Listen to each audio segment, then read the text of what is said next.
Today's video is brought to you by Squarespace, and we'll tell you a little bit more about them further on in the video.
We've been using Squarespace for years to showcase our custom PC builds. It is extremely user-friendly if you're looking to build a website for yourself. They have simple design templates which help you create and customize your website with no website building knowledge. Squarespace even works great on mobile. The layout is easy and simple to follow, which brings a great viewing experience and it keeps your audience engaged for a lot longer. Online is everything. You can reach a broader audience and a website is one key feature for every successful business. So get your work out there for others to see. If If you are interested, you can visit squarespace.com/designsbyifr. Try it out for free. And if you are happy, you can save 10% off of your first purchase using code designsbyifr, or visit the links in the video description. Big thank you to Squarespace for sponsoring this video.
What we are about to attempt next is making our own special effects coolant. This will be going in this system. The system's getting taken apart within 1 week. This is show build fluid. It's not for long-term use. So if any of you guys try this at home, you could also void your water cooling manufacturer warranty. I know EK Waterblock stands by this, so do it at your own risk.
So our first test that I want to run on this system is 3D Mark times by Extreme. I pulled up this graph off of Hexus.net, who actually tested the 6900 XT in 3D Mark times by Extreme. They got 8,824 and their CPU is the 3950X. Now we're using the 3900 XT, so I expect our score to be a lot lower. And also they overclocked their system a tiny bit. So hopefully we get around the range of 8,700 points in times by Extreme. So let's go ahead, let's run it, and we'll see what we get. Now, keeping in mind, we haven't overclocked this system, it's all stock. The only thing we did do is we ran Ryzen Master, and that put about 100 megahertz boost onto the CPU. So It's going to increase it by a tiny bit, but not too much. We've got the XMP profile and that all enabled for the RAM, so it's just running at 3200 megahertz. Of course, you can put faster RAM in this system, and Ryzen does benefit a lot from faster RAM. All right, what did we get? Let's have a look here. 8689. So it's not too bad. I did say around that 8700 mark, which is pretty good. Considering we aren't overclocked or anything, I think it did pretty good. The 3900 XT, if we boosted that up to a 5th gen Ryzen CPU, that would certainly improve the scores a whole lot. And then imagine, adding in that extra RAM, we'd probably get around that 10,000 mark or something, to be honest. But yeah, not a bad score. That's pretty much what we were going for, really. So let's go ahead and we'll test out just regular time spy. Let's go, 17,447, not too bad. It's actually better than average, and the system isn't really even overclocked. CPU 100 megahertz, but GPU is running stock at the moment. That's actually really good. Let's actually compare online and see what we're at.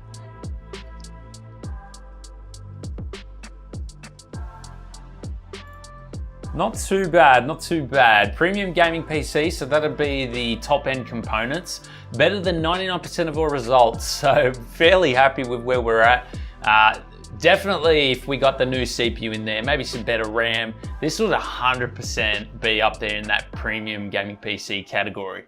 Super stoked with those results. Let's actually get into some games. So onto Metro Exodus, you can't actually have ray tracing on in 1080p. So what we're gonna do is we're gonna do an extreme run in 1080p with ray tracing off, and we'll see how that goes. And then what we might do is we'll switch it to 4K, do a run with ray tracing and DLSS off, and then we'll do a run with it on the high preset, and we'll see how that goes. So let's go ahead, let's run the 1080p extreme run. It is very taxing on the system. So this is in no way, shape or form going to be what the system's gonna run in the game itself. This is pushing it to the extreme. Let's go ahead and see how it goes.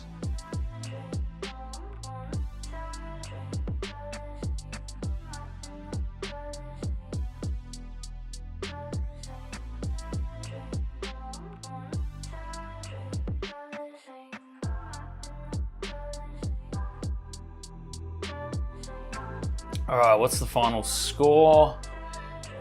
So the average frame rate was 90 frames per second. The max frame rate, 143, minimum 55. So not a bad result, 90 FPS. That's 1080p extreme. Let's go ahead and we will check out 4K, and we'll go in the high preset. So let's do, 4K. So we've got ray tracing off, DLSS off. Let's do a run. We'll compare this result with ray tracing and DLSS enabled after this.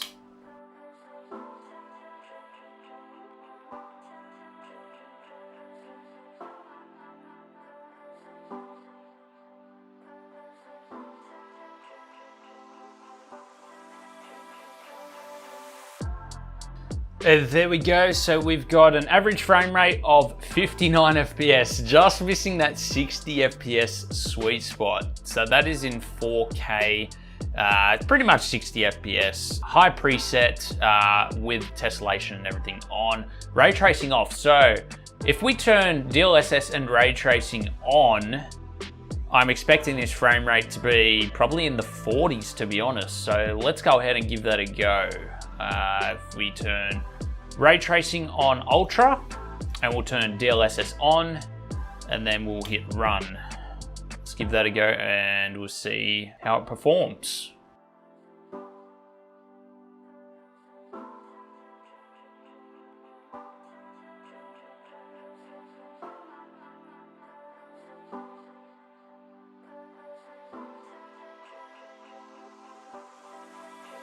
So an average frame rate of 33. You don't want to be running Metro Exodus 4K with RT enabled. So let's go ahead, close this, and we'll bring up our next game. Our next game is Grand Theft Auto 5. We've got it in 1080p. Let's go ahead and run the benchmark.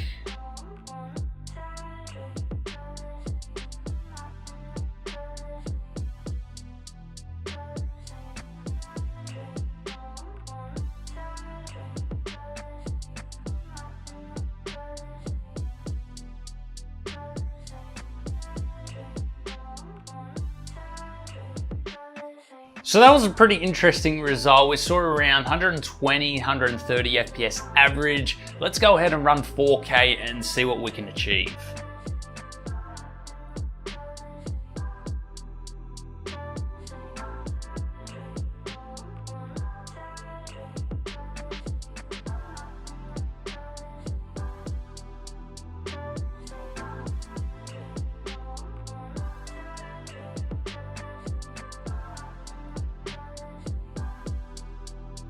All in all, not a bad experience in 4K for GTA 5. We were experiencing around 60 FPS, and then we ended up jumping up to around 70 FPS when we ended up in the main city driving around in the car. So not a bad experience, definitely playable 4K at 60 FPS. So let's go ahead and we'll test out the thermals of the GPU. So to test out the GPU in terms of heat performance, we loaded up Firmark and we've got a 1 hour stress test running. We've kind of reached that flat line there and it keeps dropping and rising between 71 and 73 degrees, which is pretty incredible for a GPU that's not underwater. Now currently this has been running for about 6 minutes and it's already reached that flat line. So this is worst case scenario. You'll never see it reach these temperatures in your games. Pretty impressive results. So our final test will be Shadow of the Tomb Raider. We've got a ultra preset. We actually went to the high preset, which set everything to high, and then we changed the texture quality to ultra. Actually, let's just put it on the high preset because then you guys can get the same settings as us. So we'll go the highest preset, everything's ultra, and we have ray trace shadow quality off, so we'll test without ray tracing and then we'll test with ray tracing. This is 4K, so let's begin.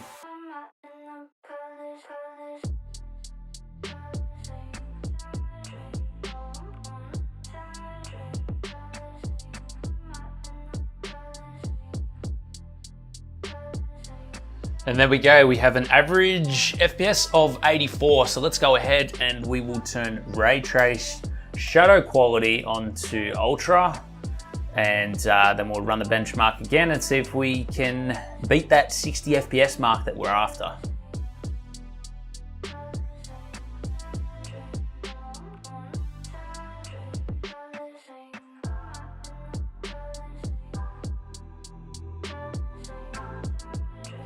There we have it, an average frame rate of 46. Now keep in mind, this is 4K ultra quality. If we put that on maybe a high preset, I'm sure we could game at 4K 60 FPS, no issues at all with ray tracing enabled. One final test I really wanted to run in this system is to test out the Sabrent drive that we have. This is a 4 terabyte Gen 4 drive, something that you don't see really too often. In fact, I can only think of 2 terabytes being the max storage capacity that I've ever seen apart from this Sabrent drive. So let's go ahead, let's test out a 1 gigabyte read and write file transfer, and then we'll up the size and we'll see how it performs.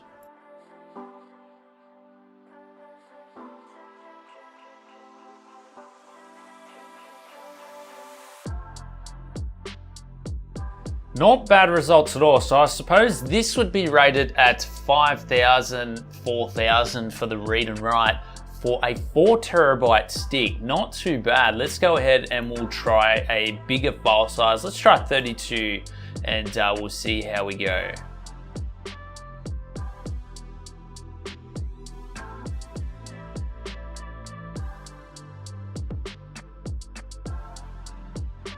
And there we have it. So honestly, not bad scores at all, especially for considering how big the test size is. 32 gigs for these speeds is not too bad, but the most impressive was definitely the 1 gigabyte test scores where we saw those 5,000 read and 4,000 write. Pretty impressive if you ask me, and I'll leave a link in the description to where you can see these drives if you're interested in purchasing one for yourself. Hey guys, thank you so much for watching this PC build video. I really appreciate your guys' support. If you could do one thing for me is if you got anything out of this video, it would help us out so much if you guys could hit that like button, leave a comment down below and subscribe. Helps us out a bunch, a lot more than a lot of you guys actually realize. Now, one thing I did want to mention is with the benchmarks that we did, there is something called Rage Mode, which AMD have just brought out with their new Ryzen 5000 series CPUs. Unfortunately, we didn't have a Ryzen 5000 series CPU to use with the 6900 XT from PowerColor, the Red Devil, so we couldn't use Rage Mode. And Rage Mode's actually meant to use the CPU to help out the GPU's performance. So what you see here is raw numbers without Rage Mode activated. Anyway guys, if you want to learn more about any of the parts that we used in this build, I'll leave those in the description. And if you would like to help support the channel, Patreon and YouTube channel membership links are in the video description. It helps us out so much, especially now that we are officially full-time on YouTube this year, so any support is greatly appreciated. Hyper gets very expensive. We try all we can to get a video out for you guys at least once a week, and we do want to expand, so that help goes a long way. Thanks for watching guys, and we'll see you all in the next one.